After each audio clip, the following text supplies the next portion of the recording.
आज आपके लिए एक बहुत ही महत्वपूर्ण जानकारी लाए हैं। तांबे चांदी सोने की उत्पत्ति कैसे हुई और इनका क्या महत्व है। उसमें कथाई गुड़ाकेश नाम का महान असुर, उसने अत्यंत निष्काम भाव से 14,000 वर्ष तक कठोर तपस्या की। भगवान श्री हरि प्रसन्न भये और भगवान ने प्रकट होकर दर्शन दिया।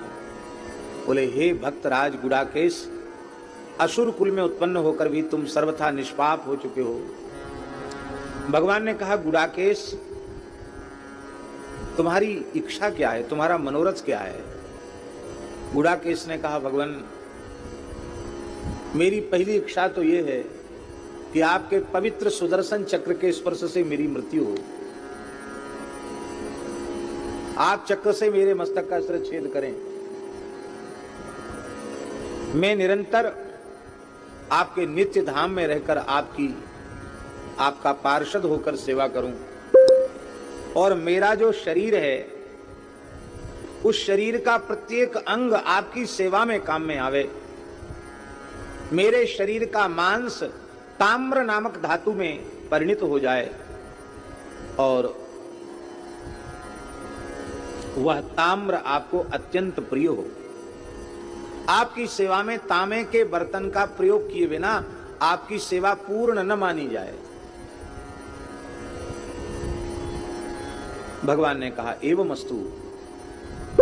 और भगवान ने इसी वैशाख शुक्ला द्वादशी को, जब गुड़ाकेश महासुर भगवान का ध्यान कर रहा था, अष्टाक्षर नारायण मूल मंत्र का जप कर रहा था, उसी समय भगवान मुस्कुराते हुए प्रकट हुए और भगवान ने कहा, असुरवर तैयार हो रहे हैं। बिल्कुल तैयार हैं। भगवान ने सुदर्शन चक्र छोड़ा।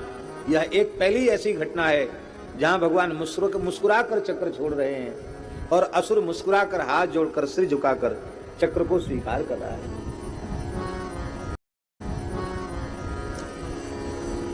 गुड़ाकेश तो भगवान का पार्षद होकर भगवान के नित्य धाम में पहुंच गया। उसके शरीर का मांस ताम्र नाम की धातु के रूप में परिवर्तित हो गया, तांबा बन गया। उसकी हड्डी चांदी बन गई, उसका रक्त स्वर्ण बन गया।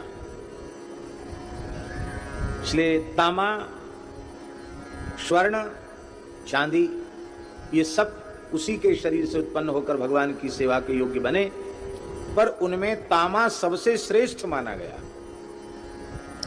इसलिए आप लोगों ने देखा होगा, प्राचीन मंदिरों में भगवान को जिस पात्र में स्नान कराया जाता है वो तांबे का पात्र होता है। भगवान सरयू जी का जल, यमुना जी का, गंगा जी का जल जो भर के लाते हैं, जल घरिया, तो वो तांबे के कलश में ही जल भर के लाते हैं। ताम्र पात्र इतना पवित्र होता है कि उसमें जल पहुंचते ही सामान्य जल भी गंगा जल के तुल्य हो जाता है। आज के दिन ताम्र पात्र के दान की भी बहुत बड़ी महिमा है, क्योंकि आज ही तांबे की उत्पत्ति हुई। अब तांबे में थोड़ा अमनिया, थोड़ा बढ़िया से करना पड़ता है, तो लोग तांबा आमा नहीं, तो थोड़ा पैसा बढ़ा कि चांदी ही ठीक है। चांदी तो ठीक है, पर चांदी अंतर्धान बहुत जल्दी होती है। चमकती हुई चांदी किसी को भी अच्छी लगती है, कोई बात, जैसी भगवान की इच्छा। हमारे यहाँ मलुक पीठ में